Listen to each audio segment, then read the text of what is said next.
فلسطين، القضية الفلسطينية وولادة الكيان الصهيوني. معقول تكون خليقة يوم أو حتى وعد بلفور أول إشي قدم لليهود بإعطائهم فلسطين وطن قومي إلهم، ولا ترتيبات ومخططات من سنين؟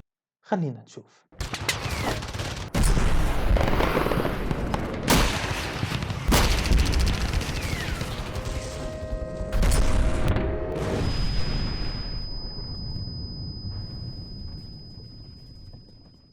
السلام عليكم، معكم لؤي السوقي وأهلا وسهلا فيكم بأول فيديو بحكاية حرب.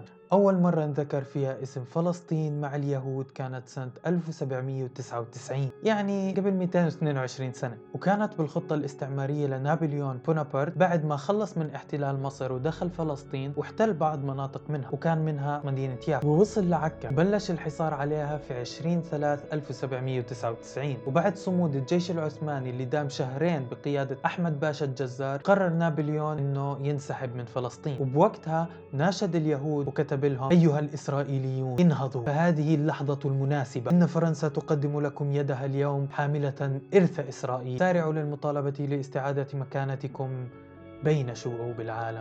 وبعدها ب41 سنة رجعت بريطانيا بنفس الفكرة الاستعمارية بسنة 1840، لما كتب وزير الخارجية البريطاني هنري بالمرسون لسفيره في الدولة العثمانية إنه يقنع السلطان بإنه الوقت هذا صار مناسب لهجرة اليهود لفلسطين، وإنه هاي هي الرؤية الصحيحة لبريطانيا. وكانت هاي الخطة الاستعمارية معمولة ضد خطة محمد علي، اللي كانت فكرته فيها هي توحيد مصر وسوريا ببناء دولة جديدة باقتصاد وعلم كبير، وفكرته بتأسيس جيش كان الرابع في العالم. وبهاي المرة استجاب اليهود لهاي الفكرة، وبسنة 1882 بدأت الهجرة الأولى لليهود لفلسطين، وبوقتها كان عدد اليهود ما بتجاوز في فلسطين أكثر من 3000 يهودي، وبدأوا ببناء مستعمرات يهودية وصلت ل 30 مستعمرة في هذاك الوقت. وبعدها بأربع سنين طلع لأول مرة مسمى الحركة الصهيونية، واللي كان هدفها هو استيطان اليهود بفلسطين، وقامت على إيد الكاتب ناتان بيمباوم. ب 1896 انتشر كتاب بعنوان الدولة اليهودية للكاتب ثيودور هيرتزل، واللي كان يعتبر انه هو ابو الدولة اليهودية، واللي ترأس المؤتمر الصهيوني الاول بسويسرا بتاريخ 29/8/1897. وكان اساس المؤتمر هو تأسيس وطن للشعب اليهودي، وتم اختيار فلسطين، وتم اقتراح الصندوق القومي اليهودي اللي بيقوم على جمع التبرعات وشراء الاراضي وبناء المستعمرات في فلسطين، واللي تأسس قانونيا عام 1901 قبل سنتين من انتهاء الهجرة الاولى لليهود ب 1903، واللي كان عددهم 25 ألف يهودي، ووصلت نسبتهم ل 5% في فلسطين. وبعدها بشوي بلشت الهجرة الثانية لليهود اللي كانت بسنة 1905 قبل تصريح رئيس وزراء بريطانيا كامبل بانرمان عام 1907، اللي دعم فيها قيام دولة يهودية على أراضي فلسطين، اللي حكى بتصريحه إنه لازم تكون موجودة قوة تفصل بين القارتين اللي هي آسيا وإفريقيا، وتكون معادية لأهل البلد وصديقة للدول الأوروبية، وبأنه لازم تكون قريبة من قناة السويس، وهاي المنطقة هي فلسطين. بنفس السنة سافر عضو الحركة الصهيونية حيم وايزمان لفلسطين لتأسيس شركة بتعمل ظاهريا على تطوير أراضي فلسطين، بس هدفها الفعلي كان شراء أراضي بطريقة منظمة ومشروعة لحساب الصندوق القومي اليهودي، وكان اسم الشركة مكتب فلسطين. وبسبب منع الدولة العثمانية تمليك الأجانب لجأ الصندوق ليهود السفرديم اللي هم اليهود الشرقيين، فاشترت الشركة بعد 3 سنوات سنة 1910 أكثر من 200 ألف دنم بمنطقة مرج بن عامر من عائلة سرسق اللبنانية، وكانت هاي أكبر صفقة للصندوق القومي اليهودي. كانت واحد من شروط الشراء هي تهجير الفلسطينيين المقيم على أراضي هاي المنطقة، وكان عددهم 60 ألف فلسطيني. في ظل الحرب العالمية الأولى وبسنة 1915 قدم أول صهيوني بيوصل لمنصب وزير بريطاني هربرت سامويل وثيقة بعنوان مستقبل فلسطين لرئيس الوزراء هربرت سكوت، وكتب فيها: الوقت الحاضر ليس مناسبا لإنشاء دولة يهودية مستقلة، لذا يجب أن توضع فلسطين بعد الحرب تحت السيطرة البريطانية لتعطي تسهيلات للمنظمات اليهودية لشراء الأراضي وبناء المستعمرات وتنظيم الهجرة، وعلينا أن نزرع بين المحمديين 3 إلى 4 مليون يهودي أوروبي. وبهاي الفترة وتحديدا ب 1916 بلشت الثورة العربية الكبرى، واللي قامت على إيد الشريف حسين ومساعدة بريطانيا، وبالواجهة كان لورنس العرب اللي كان ضابط بالمخابرات البريطانية، وهنري مكمهون المعتمد البريطاني في مصر، اللي دارت بينه وبين الشريف حسين حسين مراسلات انعرفت بمراسلات حسين مكمهون، اللي كان محورها إشعال الثورة العربية الكبرى ضد الدولة العثمانية مقابل إنه بريطانيا تعترف باستقلال العرب بعد الحرب العالمية الأولى. وبعد انتهاء المراسلات بشهر مارس من 1916 عملت بريطانيا مع فرنسا اتفاقية سرية، وكان هدفها تقسيم أراضي الدولة العثمانية بعد الحرب. والاتفاقية صارت بشهر مايو من نفس السنة، واللي انعرفت باتفاقية سايكس بيكو على اسم اللي عملوها من بريطانيا مارك سايكس ومن فرنسا جورج بيكو. وأخذت بريطانيا فلسطين وشرق الأردن ومنطقة جنوب العراق، وفرنسا أخذت منطقة شمال العراق وسوريا ولبنان. وبسنة 1917 وبالتحديد ب2/11 إجا وعد من لا يملك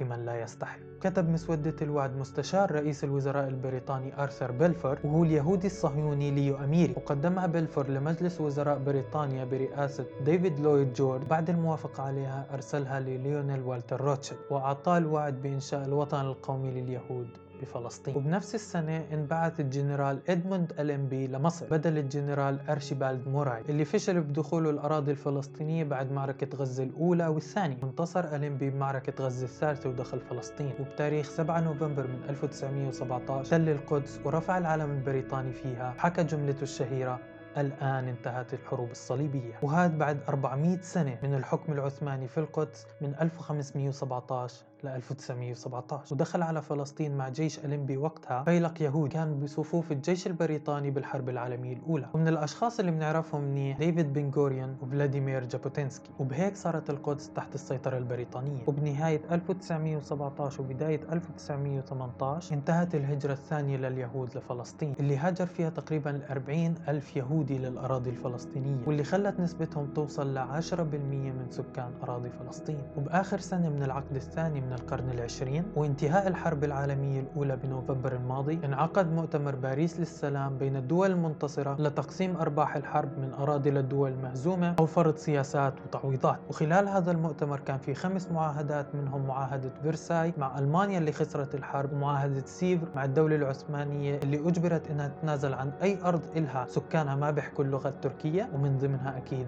فلسطين. وكان من أهم أهداف مؤتمر باريس هي إنشاء عصبة الأمم، واللي كان هدفها هو الحفاظ على السلام العالمي وعدم قيام الحروب. وبالمؤتمر طلب رئيس أمريكا وودرو ويلسون إرسال لجنة للمناطق غير التركية اللي كانت تابعة للدولة العثمانية، خصوصا سوريا الكبرى، عشان يعرفوا رأي شعبها بموضوع تقسيم أراضي الدولة العثمانية وفكرة الانتداب البريطاني الفرنسي، ويخلوهم يختاروا مستقبلهم. واختاروا باللجنة هنري كينغ وتشارلز كرين، واللي تسمت اللجنة على اسمهم لجنة كينغ كرين. وبعد ما خلصوا من تقريرهم بالمنطقة كتبوا فيه إنه 90% من العرب بيطالبوا بوجود سوريا الكبرى واستقلالها، وبإنهم برفضوا فكرة إنشاء وطن قومي لليهود بفلسطين. وحسب هاي المطالب أوصت اللجنة إلغاء فكرة إنشاء وطن قومي لليهود بفلسطين. وطبعا بريطانيا وفرنسا والحركة الصهيونية رفضت هذا التقرير، حتى أمريكا اللي هي طالبت بتأسيس اللجنة رفضت الموضوع. وبمؤتمر باريس شاركت الحركة الصهيونية اللي رفضت قرار اللجنة، وكان ممثلهم هو حيم وايزمان اللي قدم خريطة بتبين فيها مساحة الوطن القومي لليهود اللي كانت تشمل فلسطين كاملة وغور شرق الأردن وجنوب لبنان لحد منطقتين صيدا وصور ومنطقة القنيطرة من سوريا، واللي بيخليها تصير على محاذاة سكة حديد الحجاز. وبنفس المؤتمر وقع وايزمان مع الأمير فيصل بن الحسين اللي كان بوقتها حاكم على سوريا بعد انتصار العرب بالثورة العربية الكبرى. وهي الاتفاقية انعرفت باتفاقية فيصل وايزمان اللي اجى فيها تحديد الحدود النهائية بين الدول العربية وفلسطين وتسهيل وتسريع هجرة اليهود، بالمقابل